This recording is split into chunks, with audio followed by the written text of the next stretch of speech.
오늘은 미국의 대표적인 성장 테크 우량 기업들을 담고 있는 ETF를 한데 모아 정리해 보려고 합니다. 사실 미국의 수많은 ETF를 소개하는 영상들은 많은데 관련 ETF들을 한눈에 보여드리면 좀 좋을 것 같아서 영상을 준비하게 되었습니다. 미국 성장 테크 기업들은 사람들이 보통 팡이라고 부르기도 합니다. 팡은 페이스북, 아마존, 애플, 넷플릭스, 알파벳, 구글의 약자입니다. 또는 마가라고 부르기도 합니다. 시총 탑 기업인 마이크로소프트를 포함해서 마가라고 부르고 마이크로소프트, 애플, 알파벳, 그리고 아마존의 약자입니다. 팡이라고 부르던 마가라고 부르던 그게 중요한 건 아니고 어쨌거나 화면에서 보시는 것처럼 페이스북, 아마존, 애플, 마이크로소프트, 넷플릭스, 구글 기업들을 나타냅니다. 사실 그 외에도 요즘 엄청 뜬 테슬라나 엔비디아, 마이크론, 퀄컴 등 수많은 기업들도 나스닥 우량 기업 100 기업에 포함되어 있는 대표적인 성장주 기업들입니다. 사실 ETF보다 가장 많이 오를 것 같은 종목을 직접 투자하여 수익을 보는 것이 가장 효과적이긴 합니다. 테슬라 같은 경우는 작년 8월에 비해 올해 8월은 7배가 올랐으니 결과론적으로 테슬라 주식에 투자하면 가장 많은 이익을 봤을 것입니다. 하지만 이걸 맞추는 건 거의 신의 영역입니다. 한두 번 운이 좋아 단일 종목 투자가 큰 성공을 거둘 수는 있지만 확률적으로는 매우 위험합니다. 주식으로 망한다는 얘기는 보통 이렇게 소수 종목에 집중 투자하여 생기는 결과입니다. 결국 저희 같은 일반인은 분산 투자가 답입니다. 경제 전문가나 애널리스트라고 하는 전문가들 역시 결국 별거 없습니다. 시장을 이기는 예측은 하기 힘드므로 분산 투자를 해야 합니다. 그래서 결국은 ETF가 최선의 대안이다라는 답이 나옵니다. 오늘 말씀드릴 ETF들은 미국 성장주들을 담고 있는 우량 ETF들에 대해 설명드릴 건데 개인적으로는 전체 포트폴리오의 40% 이상은 담지 않기를 추천합니다. 보시다시피 미국 주요 테크 기업들의 주가는 엄청난 폭등을 해왔고 지난 3월 같은 폭락은 아니더라도 누구도 부인할 수 없는 현재 시장 과열 상태에서 언제 시장이 무너질지 예단하기는 힘들기 때문입니다. 미국 기술주에 너도나도 묻지마 투자를 하여 폭등을 하고 거품이 꺼져 폭락을 한 역사는 1960년대부터 있어 왔습니다. 니프티 50라고 불리우는 시대는 대표적인 기술주 투자 광풍 시대였고 1973년경 주가가 폭락할 때까지 정말 투자 광풍이 불었었습니다. 2000년도에 있었던 닷컴 버블도 같은 이유로 미국 IT 기업들의 너도 나도 묻지마 투자를 하는 투자 강풍이 유동성과 함께 있었고 역시나 폭락을 했습니다. 과거가 반드시 되풀이되어 이번 나스닥 시장도 폭락을 할 것이라 말씀드리는 것이 아니라 이런 과열 시장에는 항상 리스크가 존재하므로 전체 포트폴리오의 40% 이상은 미국 주식 시장에 투자하는 것을 삼가는 것이 맞지 않나 의견을 먼저 드립니다. 가령 한국의 바이오주 투자가 나쁜 건 아닙니다. 미래의 신성장 동력 산업이 될 수도 있는 것이 바이오 산업이지만 한국의 많은 투자자들이 빚을 내서라도 바이오 관련주에만 몰빵을 해서 투자하는 건 매우 위험합니다.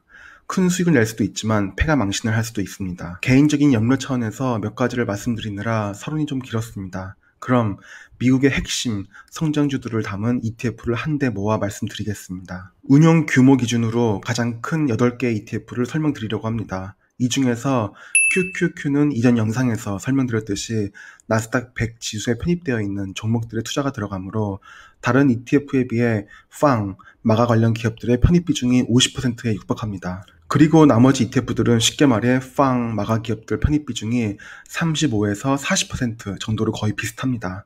다시 말해 어느 ETF이든 간에 비슷비슷한 건데 이런 경우엔 봐야 할 요소가 두 가지입니다. ETF 종목의 가격과 운용 수수료입니다. 가령 매월 분할 매수로 적립식 투자하는 것이 장기적인 투자 관점에서 바람직할 텐데 QQQ 같이 종목 하나의 매수가가 271불이면 하나로 30만원이 넘는 금액인데 만약 매월 30만원씩 분할 매수하고 싶은 투자자가 투자하기엔 종목이 비쌉니다. 우선 운용 자산 규모로 가장 높은 ETF는 인베스코 운용사의 QQQ입니다. 인베스코 운용사가 불안하여 투자가 꺼리시는 분들은 뱅가드사나 블랙락의 iShares 운용사의 ETF를 매수하면 됩니다.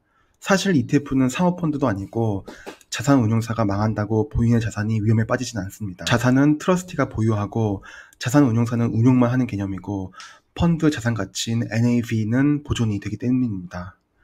대부분이 뱅가드사와 블랙락의 iShares ETF가 자산 규모 상위 ETF들의 운용사로 있고 그 외에 상위 5번째로 운용 규모가 큰 ETF가 찰스 스왑 운용사의 스왑 US 라지캡 그로스 ETF입니다. 가장 마지막에 보이는 SPDR사의 ETF가 운용 규모에서 8위에 랭크되어 있습니다. SPDR은 뱅가드와 블랙락의 iShares 다음으로 세계에서 세 번째로 큰 ETF 자산 운용사이고 운용 규모가 거의 800조에 가깝습니다. 저 개인적으로는 어느 ETF에 투자해도 상관없다고 생각합니다. 여기 ETF들은 편입 종목들이 비슷한 미국의 성장주들이므로 많아봤자 대략 두세 개 정도만 여기 ETF들 중에 분산 투자를 해도 되고 사실 분산 투자할 필요가 없기도 합니다. 이미 성격이 비슷한 ETF들인데 이미 분산 투자가 어마어마하게 되어 있는 상품이 ETF인데 이를 또 분산 투자하는 건 꼭 필요한 것이 아닙니다. 그래서 볼 부분은 일단 운용 수수료입니다. 운용 수수료 면에서는 사실 인베스코와 블랙락의 iShares는 다른 ETF에 비해 운용 수수료가 높습니다. QQQ는 보시다시피 운용 수수료가 0.2%이고 iShares는 0.18에서 0.19%입니다. 찰스 스왑 운용사와 뱅가드 ETF가 0.04%의 매우 낮은 운용 수수료를 보여주고 있고 iShares사도 iShares Core S&P US Growth ETF는 0.04%의 낮은 운용 수수료를 보여주고 있습니다. 운용 수수료만 보면 뱅가드 그로스 ETF가 가장 무난해 보입니다. 0.04%의 낮은 운용 수수료와 두 번째로 큰 운용자산 규모를 보여줍니다. 싱가포르에서 제 영상을 보시는 분들은 당연히 FSM 플랫폼에서 쉽게 거래가 가능한 ETF이고 나이스에 상장이 되어 있는 ETF입니다.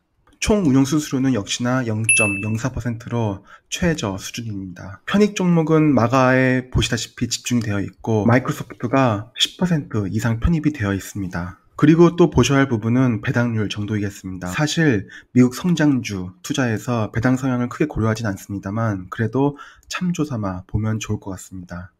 마이크로소프트 같이 요즘 애저 클라우드 서비스 때문에 엄청난 성장을 하고 있는 기업이 배당 성향도 최근 매우 높여왔으므로 사실 요즘 트렌드는 꼭 성장주라고 배당 성향이 낮다라고 얘기하기도 뭐한 것 같긴 합니다. 배당률로 보면 iShares Core S&P US Growth ETF가 1.34%로 가장 높은데 iShares ETF임에도 불구하고 운용 수수료도 0.04%로 최저 수준이니 괜찮아 보입니다. 러셀 3000 그로스 인덱스를 추정하는 ETF이고 애플과 마이크로소프트에 20% 가까이 투자가 들어가 있습니다. 그 다음으로 배당률 높은 ETF는 SPDR 포트폴리오 S&P 500 그로스 ETF입니다. 배당률이 1.13%입니다. S&P 500 그로스 인덱스 지수를 추정하고 있습니다. 편입 종목은 다 비슷비슷합니다. 이 ETF 역시 애플과 마이크로소프트에 20%가량 투자가 들어가 있습니다. 그럼 여기서 제가 생각하는 최선의 ETF를 말씀드리겠습니다. 승자는 바로 SPDR 포트폴리오 S&P 500 그로스 ETF입니다. 검색 티커는 SPYG입니다. 그 이유는 우선 배당률은 앞서 살펴본 8개 ETF 중 2위이지만 1위인 iShares Core S&P US Growth ETF에 비해 장기적으로 약간은 더 좋은 수익률을 보여주고 있고 매월 분할 매수하기 부담 없는 가격인 49불도 이 ETF를 추천드리는 이유입니다. 가령 매월 50만원씩 분할 매수를 원한다면 그에 맞춰서 적정 수량을 매월 매수하기 좋은 낮은 매수 가격대입니다. 또한 ETF 최저 운용 수수료 수준인 0.04%인 점도 마음에 듭니다. 또 말씀드렸듯이 1.14%의 배당률은 미국 성장주 ETF에서 매우 높은 수준이기도 합니다. 그럼 이번 영상은 미국의 성장주 ETF에 대해 한번 비교해보고 나름 제 기준에서 좋은 ETF를 한번 추천해봤습니다. 요즘 정말 많은 사람들한테 미국 성장주 ETF가 큰 인기를 끌고 있는데 너무 많은 사람들한테 관심을 받으면 시장은 과열되기 마련이고 과열된 시장은 언젠가는 조정을 받을 수도 있는데 이런 점들 주의해서 투자를 하시길 영상을 마무리하면서 말씀드립니다. 오늘도 영상 시청해주셔서 감사드립니다.